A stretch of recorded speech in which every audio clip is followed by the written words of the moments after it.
Good morning, good afternoon, good evening, wherever you are listening from. You know what I'm about to say.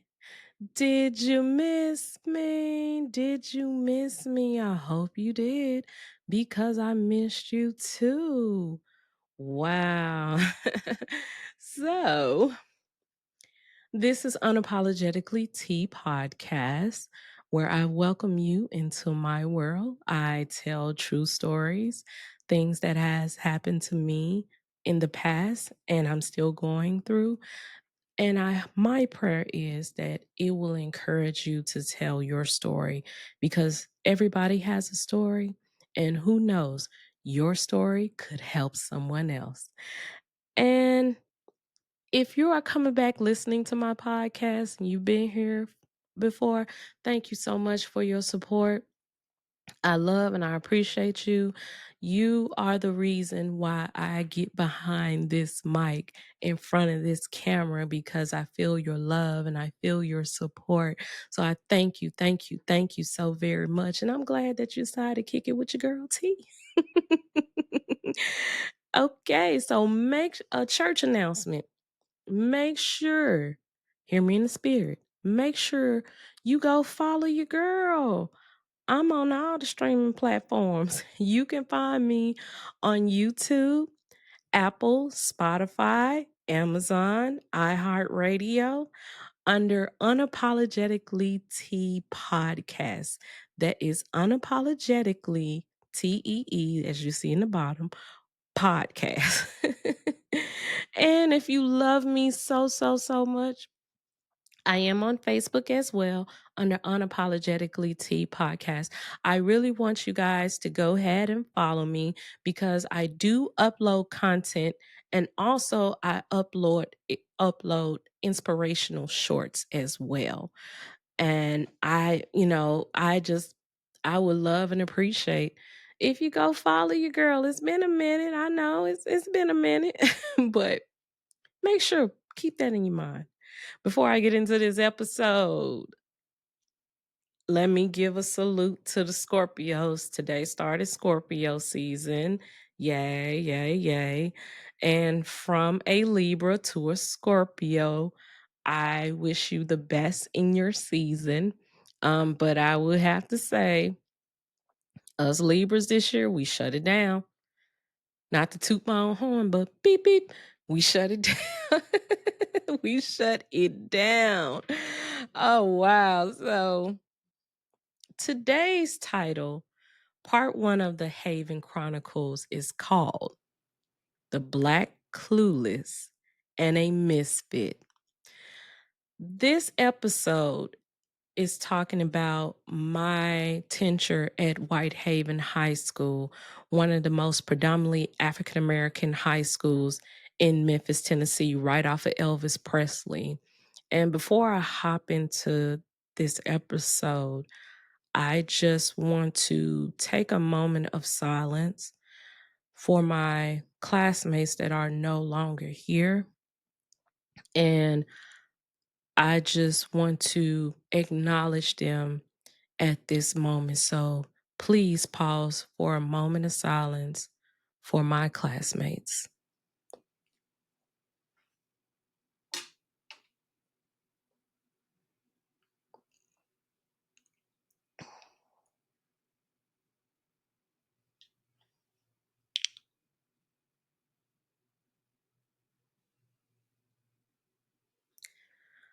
Thank you to all my fellow Tigers. Continue to rest in peace. And one day we will meet again. I love you. All right, let's set it off and let's set it off to the left and to the right. We're talking about Whitehaven High School, better known as The Haven, Black Haven, them black and gold tigers. And one thing about Whitehaven High School, when I said we were the most predominantly African American schools, because we were one of the top schools that each student almost always received at the least, a $500,000 in scholarships. Now they call it the Scholarship Club or the Gold Club. I don't know. But when it started back in 2003, it was called the 30 Plus Club, which is if you scored a 30 or more on your ACT, you had access to these scholarships. And FYI, any Tigers that are listening right now, we class of 2003 started that. And you're welcome. History lesson. So leaving Jeter, going into Whitehaven was a huge transition for me. I was losing my security blanket and my friends. And to get a recap of my experience at Jeter, you can listen to the previous episode called In the Middle of Greatness, where I go into great detail about my middle school years. But furthermore, back in that time of the year of our Lord, 1999, 2000, party, y'all know song. You can go to any school of your choice. Nowadays, I don't know how it is out there, but I know here now you can go to whatever school of your choice. It doesn't matter where you stayed at. It doesn't matter what where you stayed at, and also it didn't matter like your GPA or something. Now you can go to any school of your choice. But back then, was not the answer. You had to go on what is called an optional school transfer. Optional school, in short, was another word of an elite school, like a one of those elite schools that had a name for themselves. And if you didn't live in that area, you had to get an optional school transfer. How does that work? I'm glad you asked. First, your parent has to go all the way to the Board of Education. They have to stand in line right before the doors open. Then they go ahead, apply for your transfer, and then you get transferred to that school. And your transfer depends on where you went to, heavily depend on your on academic guidelines.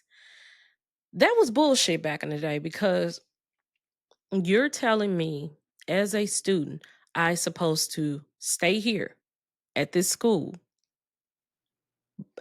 but I can't attend this school because I don't have the essentials or the education or whatever things that they were looking for at that time. I just thought that was just mean as hell.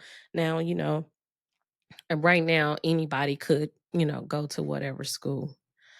And at first, this is going to come as a shocker to my classmates. I didn't want to go to Whitehaven. Even though I say, black and gold, Black Haven, Tiger Pride, in the beginning, I did not want to go to Whitehaven. You want to know what school I wanted to go to? Let me do my Birdman hands. You want to know what school I wanted to go to? Y'all ready?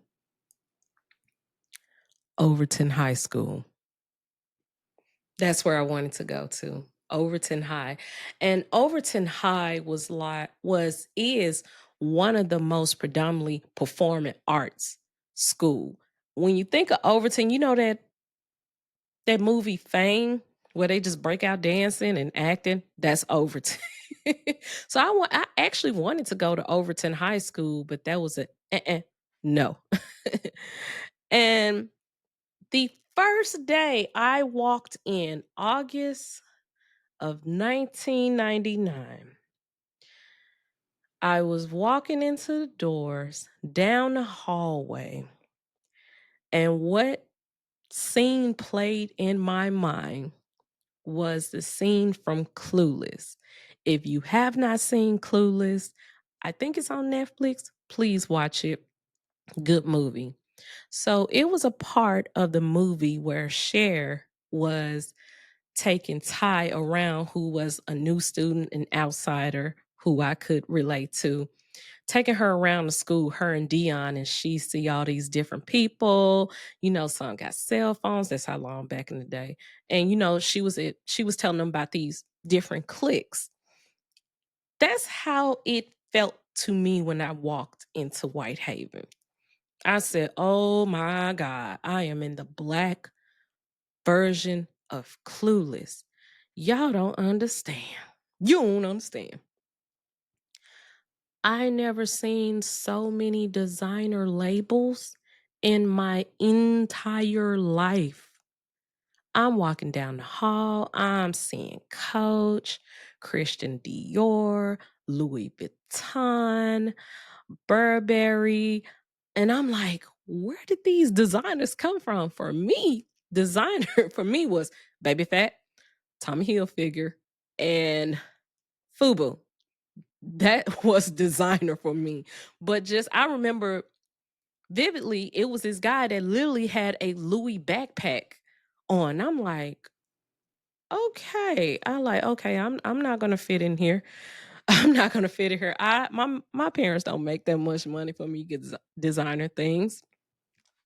And here was the underlining thing, the thing that everybody say about Whitehaven, and trust me, they still say it to this day. Let's go down the line. We super bougie. We super bougie, stuck up, whatever. A lot of pretty girls and pretty guys. And also, another thing is that you ain't hear from me, but I've been told that Whitehaven girls go out the frame. That wasn't me. That wasn't me. I'm a lady. uh, why am I just a misfit? Remember Rudolph the Red-Nosed Reindeer when that elf wasn't fitting in with the other elves, then he linked up with Rudolph and he had this song called Why Am I Such a Misfit? Why am I just a nitwit? You can fire me. I quit. I just don't fit in. That was me. I felt like a misfit. I felt like this is way out of my comfort zone. I'm not going to be able to relate to these kids. I'm not going to be able to relate to my classmates. Hell, I'm not going to relate to my teachers. So I'm still walking down that hallway and I hear this infamous voice, Whitehaven, back me up. Don't let that bell catch you. Don't let that bell catch you. Heard that from Dr. Hunter. Dr. Hunter. He's back then he was Coach Hunter. But that was the signal of get your ass to class, don't let that bell catch you or you going to the office. But here was another thing that happened to me at Whitehaven. Now, you remember I talked about the optional school transfer. So once you got your transfer approved, some schools had like different career path choices, whatever. And with going to Whitehaven, you had college prep and you had business administration. College prep was for the super smart kids that held a certain GPA over like a 3.5. And pretty much, you took certain classes to prepare you for college. Now, for normal people like myself that wasn't super brainy, you had business administration, and pretty much all your classes align with business. Think about, in fact, that was actually genius when I think about it. They pretty much align your classes with whatever path that you take, whether it's business or college prep. And it was a counselor that was over the optional school transfers. I don't know who this heifer name is, but if she living, I hope she hear it. But if you want me to be honest, if she's not living, she can rest in shit. And I'm gonna tell you why. She was a mean ass counselor. She treated everybody that was on an optional school transfer like shit. Like we did already, we feel like we don't belong here. Now you're driving it in our face that we don't belong here. I thought that was foul. I thought that was straight discrimination.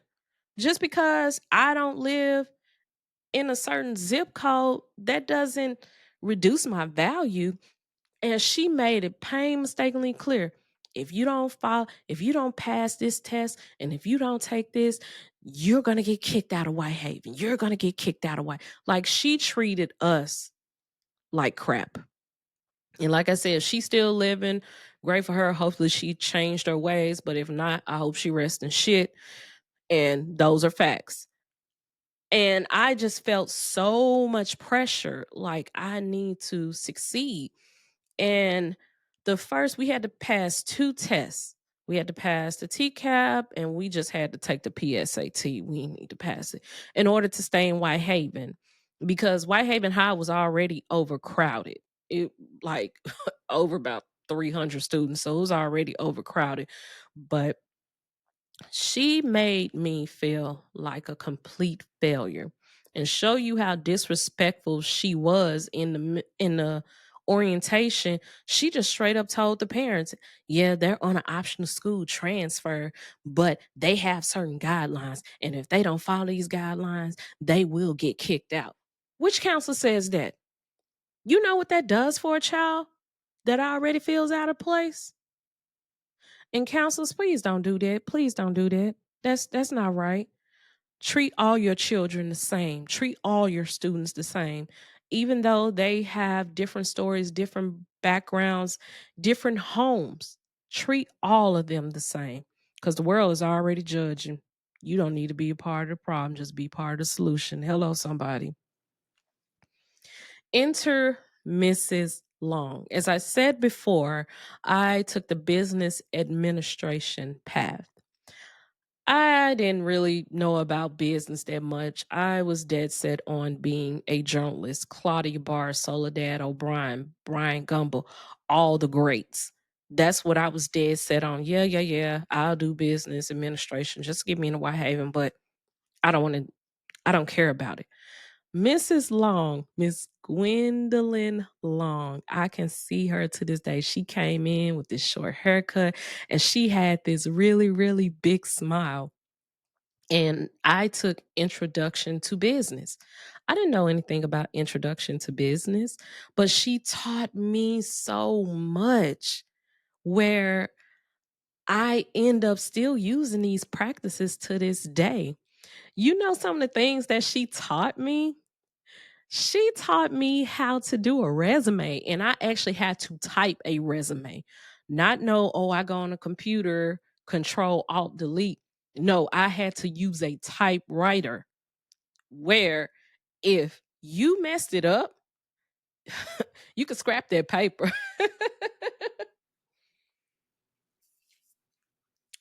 So I had to write an interview. I had to write a resume to prepare for my interview. Need I remind you, never wrote a resume. I'm just writing a whole bunch of nothing. And we had to dress up for an interview, and she was the interviewer. And I remember giving her my resume, and it was 2 pages long. She was like, "You don't need all that." She's like, "You don't need to list everything. That is what the interview is for.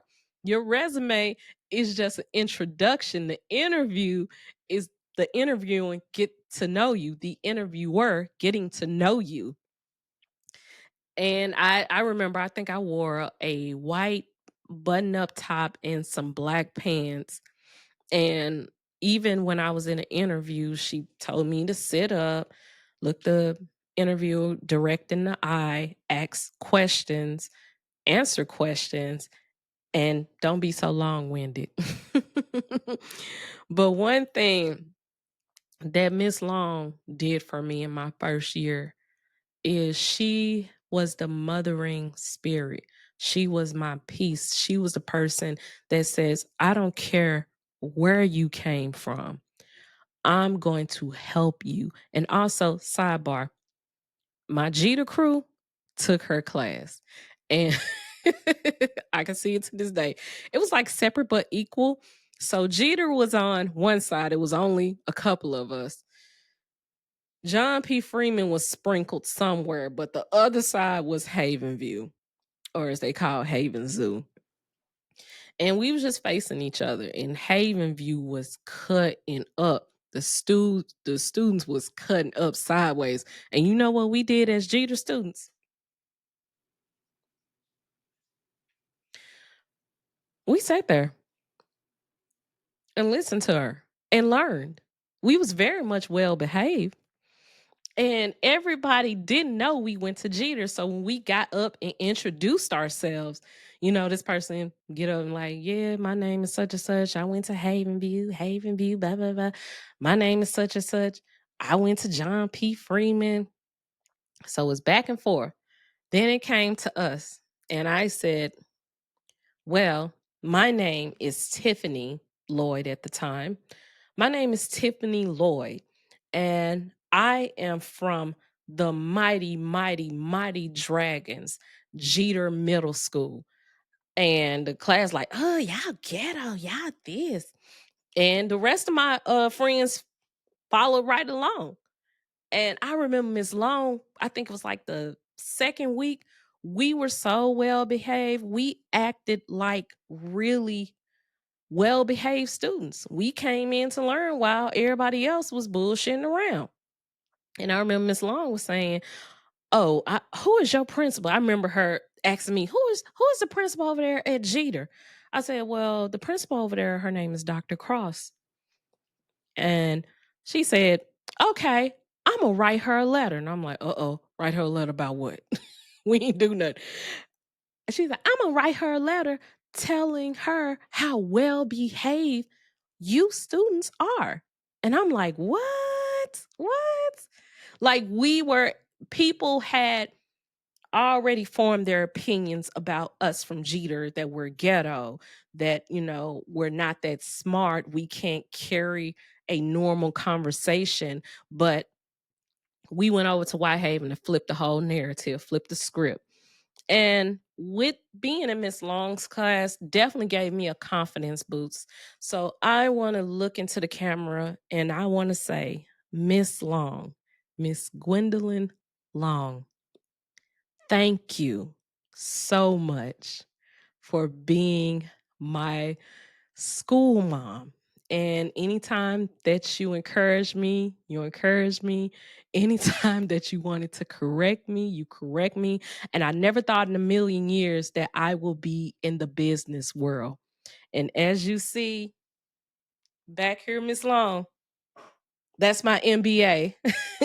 That is my MBA in conflict and negotiation management.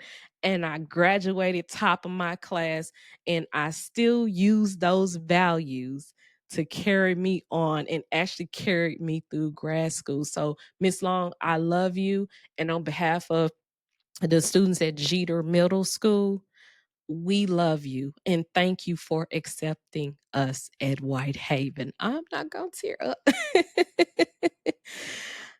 Going on to the next point, the separation of the LVG divas.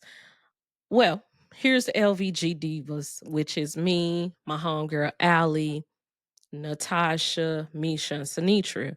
Natasha went to Westwood while me, Allie, Misha, and Sinitra all went to Whitehaven. Now, you go through growing pains with your friends when you're going off to different schools, and when you're growing up, you always not going to be that close. So everybody is going to have their separate paths. And I think during that time, now I'm not saying that we was just not talking to each other. Yeah, we had our little hangout spots, which is the patio at the school. We always used to meet up after school at the patio, kind of like the pit. It was kind of like the pit from Different World. Nah, the cafeteria was like the pit from Different World. Either we meet up at the patio, or if we took lunch together, we met up at the restaurant side of Whitehaven.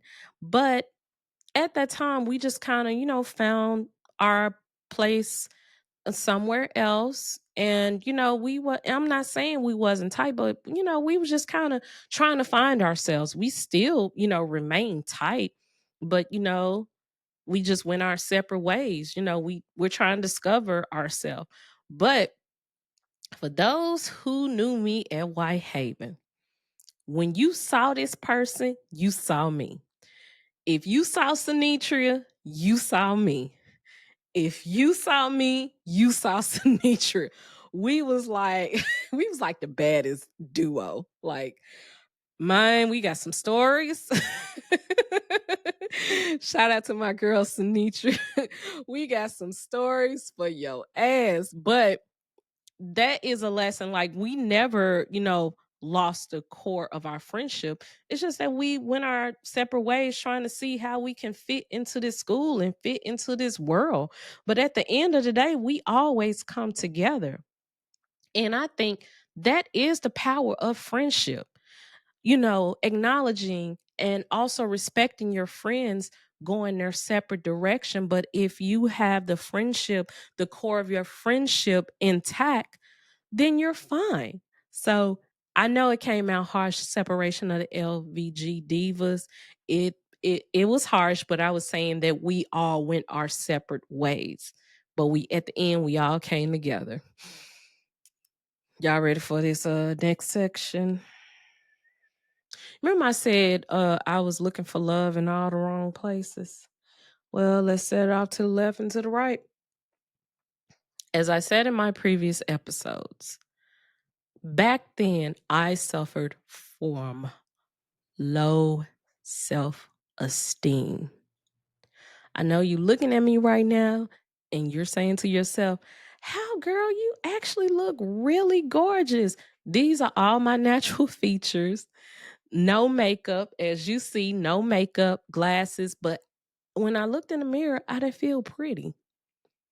I was looking at the girls that had the long hair and the wraps and that was light skin, you know, that was more shapely. I looked at them like, "Ugh, I'm not as pretty as her." Now, did I have, TNA? Yes, I had TNA. I had lots of TNA. Uh Google that. I just didn't feel pretty. I didn't like the person that was staring back at me. I thought the person that was staring back at me was so ugly. So I hid myself behind a lot of baggy clothes. I was pretty much, as Eve say, a pit bull in a skirt. I was that type of girl. So only way I could give validation was to be in a relationship and having the title as somebody's girlfriend or boo. Because I felt like if you called me your girlfriend, that you thought I was special and you thought I was beautiful, and I'm just gonna run on and see what the end gonna be. And when I think back at it, I should have said, you beautiful, you kinds, you smart. But that's the only way I saw validation for myself. Being attached to a man, I could not be in a relationship because I felt like I'm a reject. Nobody loves me. Nobody likes me.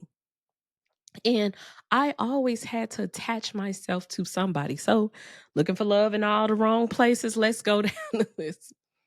I had a couple of boyfriends. I ain't gonna lie. But here is a disclaimer: I did not have sexual relations. I'm gonna tell you again, I did not have sexual relations. And unlike Bill Clinton, I'm telling the truth. I wasn't like that because the reason why, because I heard a lot of guys. What actually turned me off, and I'm gonna tell y'all the truth. What actually turned me off from actually engaging in sex was hearing some of the guys in the hallways talking about the girl, like, yeah, I messed with old girl. Nah, her sex was sloppy. Her head was this. Yeah, I'll fuck her tomorrow. And I'm like, oh, so we just passing girls around in high school? Oh, she, me, her ain't finna be the one. Nor the two, and don't even think about three.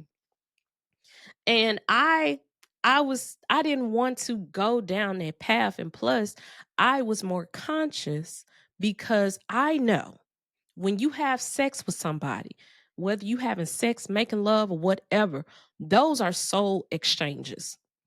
Those are the formation of soul ties.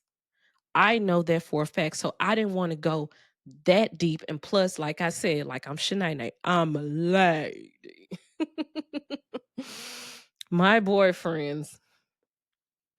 I had a boyfriend, my first one, my unofficial first one. And when I'm gonna tell you why he was unofficial. My unofficial first one, I actually met at church. You wanna know where the unofficial part came from? Don't get creeped out, but he was such a sweet guy. I thought he was cute, and he had that six pack like pow, pow, pow, pow. Like he could take off his shirt. I think I still got that picture of him taking off his shirt. Baby, he had a whole six pack. Now don't judge me. Don't judge me. This is why I say he was my first unofficial boyfriend. I was a freshman in high school. He was a freshman in college. Don't judge me. Judge your folks. But he made me feel so, so, so comfortable.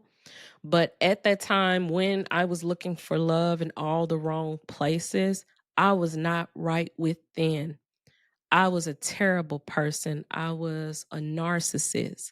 I was a gaslighter. I was materialistic. I was every bad thing, but I searched for those relationships. So I wasn't a walk in the park either. And I met him at church. We end up breaking up. It is what it is. Now I gotta laugh at this first official boyfriend. I gotta laugh about this because you would not believe this. It was a friend of mine's that I knew. We went to Jeter together. And I didn't think we actually liked each other. We kind of liked each other company. And he always made me laugh. And it was this one night, we was on three-way. Y'all too young to know about that. We was on three-way or four-way, whatever. And we made a pact because both of us is nervous about going to Whitehaven. We made a pact that we're not going to go to Whitehaven single. Oh, that's some English shit.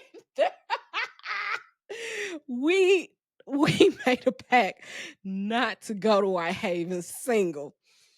We said, okay, since we ain't got nobody coming for us this summer, I'm with you, you with me. That's how it went down. It wasn't no, oh, would you like to go out with me? Or yes or no. It was no written letter. It was, all right, we together. Fuck it. It was like a business merger. You know how this company merged with the other company and they pretty much said, all right, we merge it together before shit gets out of hand. That's what it was. It was a business merger. But on the other hand, we had a roller coaster relationship. There were some good times, there was some confusing times, and there was some bad times.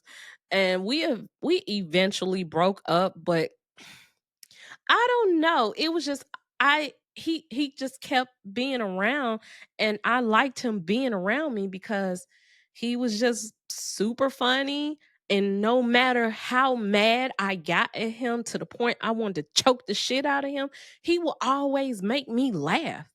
He will make me laugh hysterically. But throughout the high school years, it was just kind of like it was this off and on thing. It was like off and on. We wasn't in a relationship, and that was the crazy part. We couldn't get along in our relationship. It was just okay status. But when we broke up, it seems like we had a pseudo relationship, but we wasn't together. He was just around me. He will always be, and I'm gonna be honest. Yes, I love the attention because at that time I was an attention whore. Going back to the point of me determining my value by being someone's girlfriend. But yeah, that was the first boyfriend. And like I said, we had this off and on thing. And I'm gonna say, you know who you are. Thinking about your ass is making me laugh. But I know you're doing good and I know you got great things ahead. Still, it's been almost 26 years and I'm still laughing at this person. Oh my God. Next relationship, boyfriend number two. I didn't notice boyfriend number two. Mm, Be honest, I didn't notice him at all. I knew of him, but I didn't notice him at all. How I got to know him was an introduction through a friend. And my friend was saying to me, Tiffany, you see my friend? He cute, he cute. And we met in chemistry class. Isn't it ironic? Don't you think? We met in chemistry class. And he was sitting behind me and he had this beautiful, gorgeous smile. And my friend was like, "You think he cute, Tiffany?" And I looked at him, I like, "He alright." That was my way of telling you, yeah, I think you cute, but I don't want to gas your head up. I don't want, I don't want to blow your head up. Yeah, yeah. I was like, he alright. And that relationship, it started out, I wouldn't say crazy. It was unexpected. That's a good word. It was unexpected because I didn't really know him. I knew of him, but I didn't know him. And the first time I actually, it was just, before I actually got to know him, and I'll tell you that quickly, it was just kind of, little small conversations, hey, how you doing? This and that, talking about school. Never just really got to know him. He was just kind of, that guy, that had this mysterious thing going on. And that what kind of made me lean in, like, oh, it's some up under there. I don't know what. And first time I actually talked to him, it was at a Whitehaven and Germantown game. I was in JRTC presenting the colors as a color guard, which will be part 2 of my episode of my tenure at JRTC. Buckle up your seats. It's going to be a hell of a ride. I had to wet my whistle. I met him at the Germantown and Whitehaven game. I did the Clark Kent, got out of my uniform, switched into my cute stuff. And usually back in the day, you gonna catch me in some sort of type of jeans and t-shirt and some fresh K-Swiss with my Taz watch.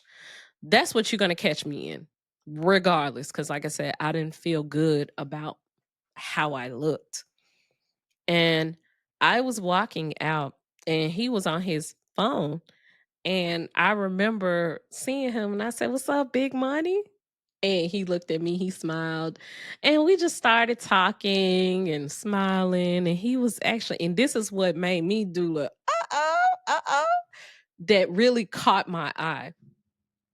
I didn't have a car, so my mom, Cindy, who stayed not too far, she had to pick me up from game.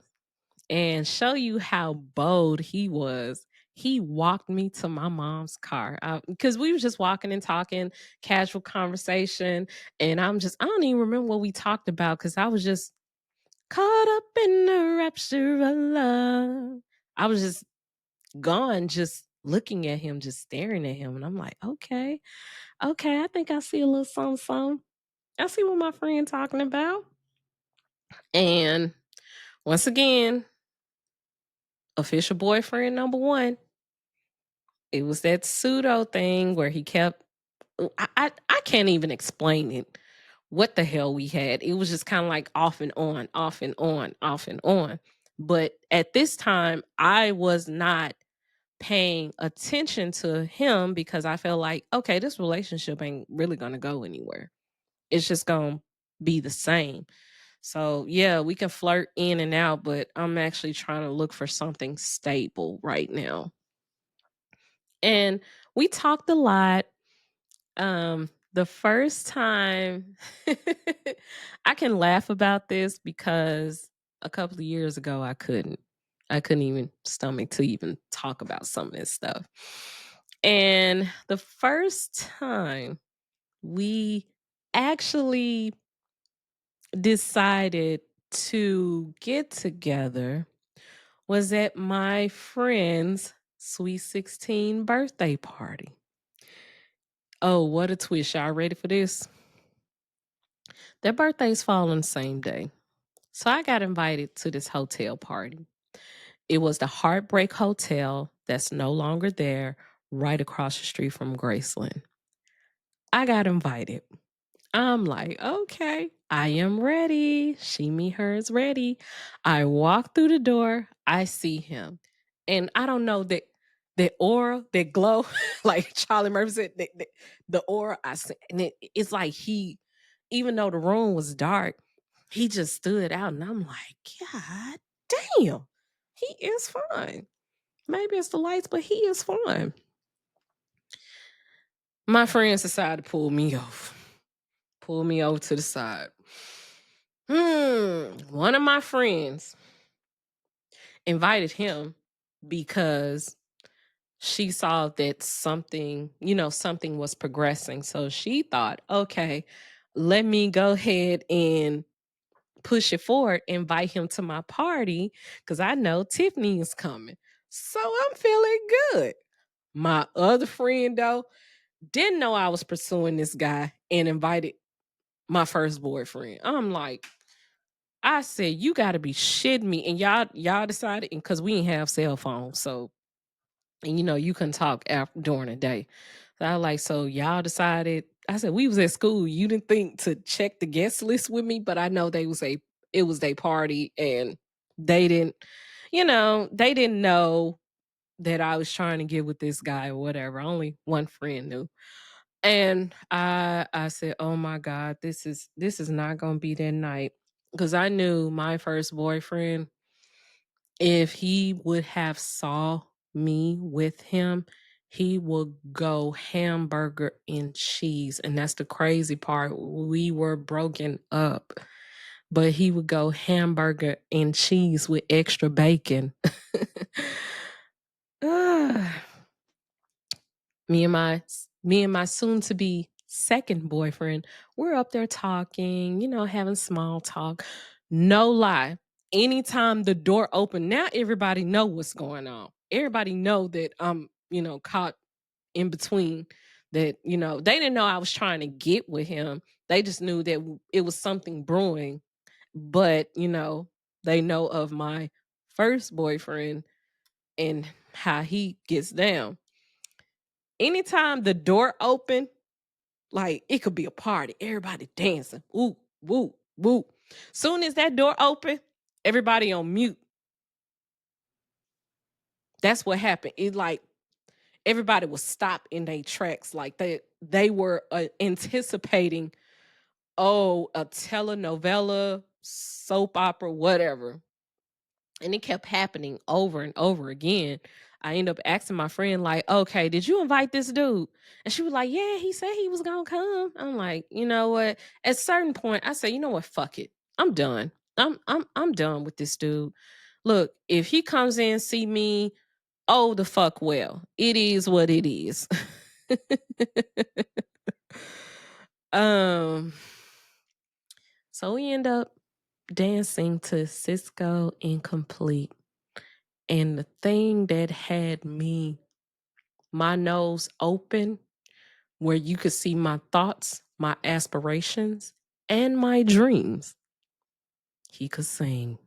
And I'm not talking about no trying to sing or ride over the note. This man could motherfucker sing. That deep baritone voice. And I was like, oh Lord, this it. This is it. This is it. He checks off everything. He's cute. He's smart. We have the same background and he can sing. Nothing is more attractive to me than a man that can sing. Nothing is more attractive to me than a man that could sing. Not a man that can hold a tune with handlebars on. I'm talking about a man that can actually sing. And after that, we linked up. I go do my orientation at Liberty Land, which was an amusement park, which was my first job. And Case Missing You came out, and I I just kept thinking about him. And I was like, I'm missing you. I'm clingy. And that relationship actually progressed. Um, I would have to say it progressed. The breakup was kind of messed up, but it now we're on good terms. We're on good terms, not, just we're cool. We in different paths of life. But I felt like this guy checked off everything. And once again, extras floating around like a goddamn helicopter.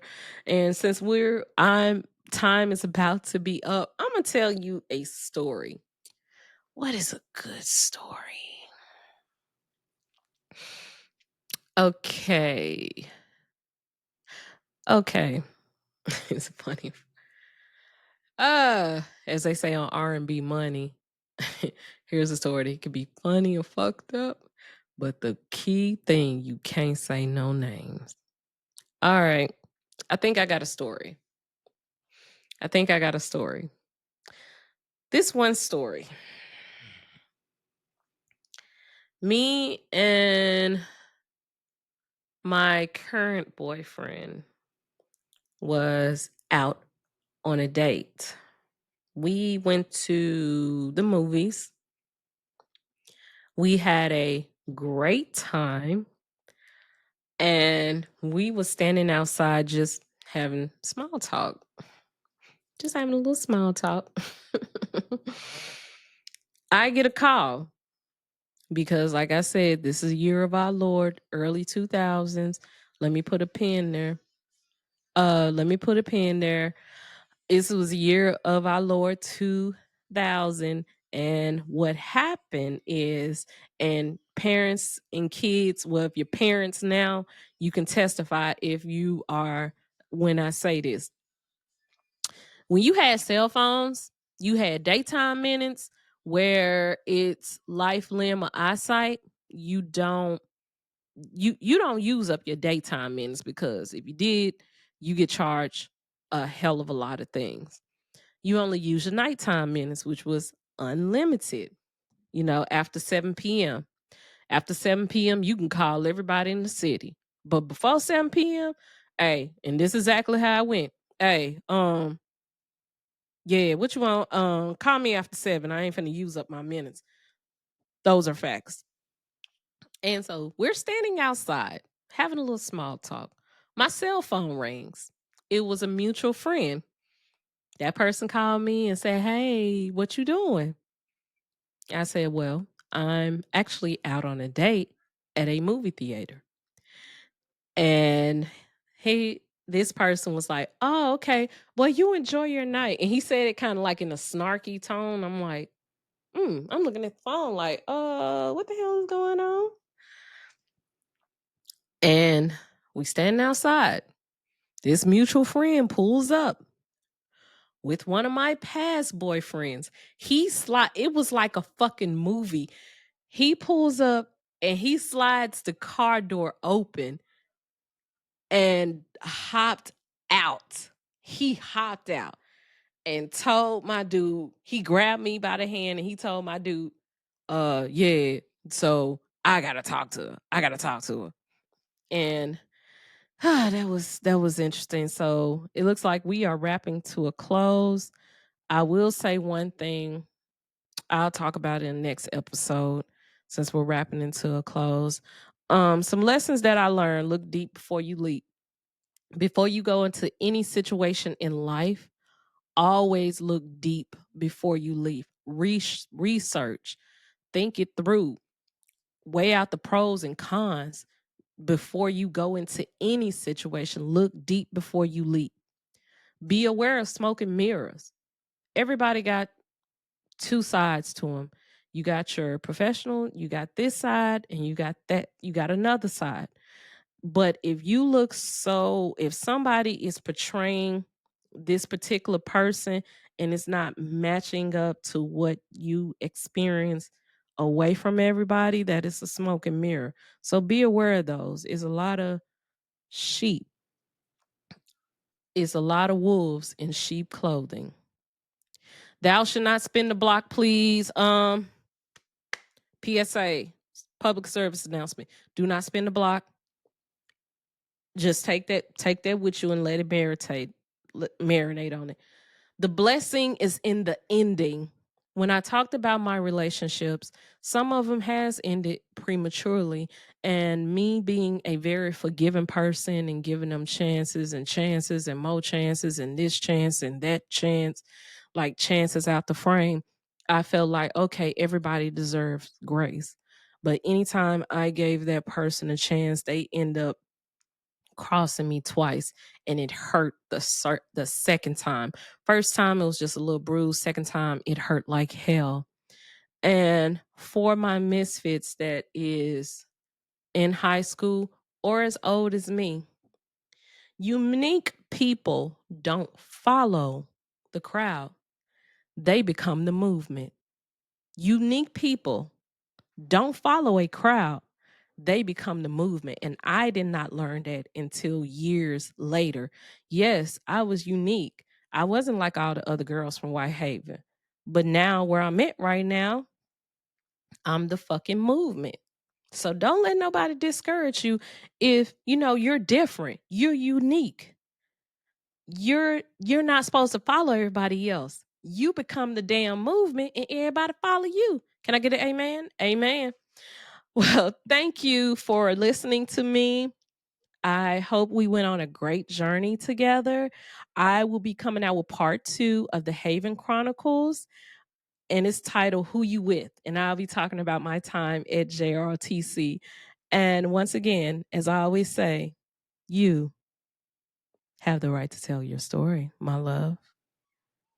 Don't give anyone the right to tell it for you. Peace and blessings.